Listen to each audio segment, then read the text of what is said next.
સૌ વાલા મિત્રોને મારા જય સિયારામ. હું દુષ્યંત પાઠક શ્રી હનુમાનજી દાદાની અસીમ કૃપાથી એક નવા વિડીયો સાથે આપની સેવામાં ઉપલબ્ધ છું.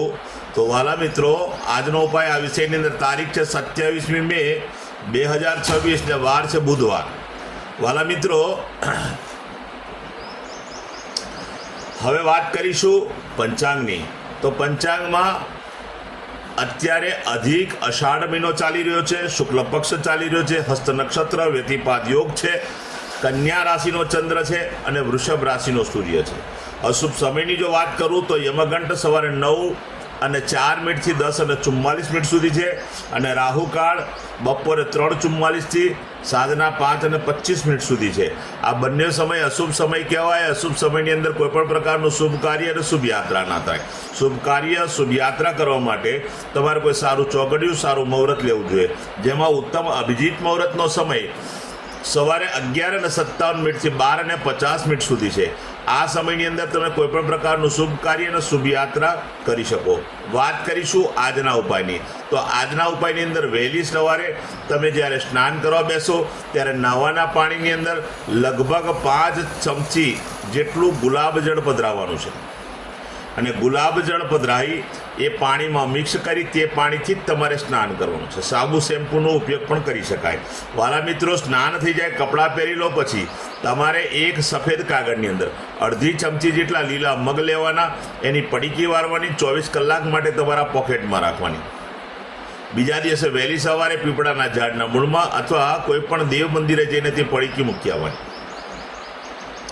આટલું કાર્ય થઈ જાય ત્યાર પછી સંધ્યાકાળના સમયે પશ્ચિમ દિશા તરફનું મુખ રાખી અને શ્રી હનુમાનજી દાદાને એક કાકભૂષણની રામાયણજીનો પાઠ અને એક હનુમાન ચાલીસાનો પાઠ દાદાને અર્પણ કરવાનો. રાત્રે સૂતા પહેલાં પોતાની જ પથારીમાં બેસવાનું, પલાઠી વાળવાની અને ઓમ કૃષ્ણાય વાસુદેવાય હરે પરમાત્મને પ્રણત ક્લેશનાશાય ગોવિંદાય નમો નમઃ આ મંત્ર યથાશક્તિ જપવાનો. આ હતો આજનો ઉપાય. જે મારા વાલા મિત્રનો જન્મદિવસ 27મી મે 2026 ને બુધવારના દિવસે આવ્યો છે, ત્યાં બધા જ વાલા મિત્રોએ કાલે એક કામ કરવાનું છે. મેં કહ્યું તે પ્રમાણે સ્નાન, અને મેં કહ્યું તે પ્રમાણે તમારે લીલા મગની પડીકી પોતાના પોકેટમાં રાખવાની. ત્યાર પછી કોઈ પણ ગણપતિ દાદાના મંદિરે જવાનું, તેવી સિલાયચીનો હાર શ્રી ગણપતિ દાદાને અર્પણ કરી પ્રણામ કરી આશીર્વાદ મેળવવાના. ત્યાર પછી ગૌશાળાએ જવાનું, ગાયોની સેવા, ગાયોને લીલું ઘાસનું દાન આપવાનું. તમારે ત્યાં ભોજન બન્યું હોય તે ભોજન પણ ગાયોને અર્પણ કરવાનું. ત્યાર પછી સંધ્યાકાળના સમયે કોઈ પણ મીઠાઈ નાના બાળકોને વેચવાની છે, સાથે વૃદ્ધ વડીલોને વેચવાની છે, જરૂરિયાતમંદ વ્યક્તિઓને, શ્રમિકોને આપવાની. બીજી એક ખાસ ઉપાય એ છે કે નાના ભણતા બાળકોને નોટ, ચોપડી, બુક, પેન તમને જે ઠીક લાગે એ તમે દાનમાં આપી શકો. એનાથી તમારું આખું વર્ષ ઉત્તમ રીતે પસાર થશે. વાલા મિત્રો, વાત કરીશ જેમની મેરેજ એનિવર્સરી 27મી મે 2026 અને બુધવારના દિવસે, તે લોકો સવારે સ્નાન કરી વડીલોના ચરણ સ્પર્શ કરી અને આશીર્વાદ મેળવી લે. આશીર્વાદ મેળવ્યા પછી ગૌશાળાએ જઈ ગાયોને લીલું ઘાસનું દાન આપી પોતાના ઘરનું ભોજન પણ ગાયોને અર્પણ કરે.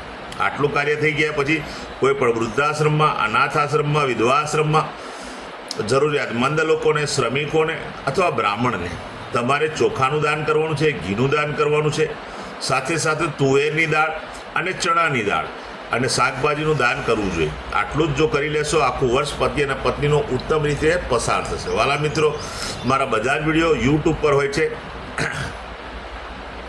મારી યુટ્યુબની ચેનલનું નામ છે દુષ્યંત પાઠક. મારી ચેનલને સબસ્ક્રાઈબ કરો, બેલ આઇકન દબાવવાનું ભૂલતા નહીં. હું નિયમિત એક વિડીયો મૂકું છું.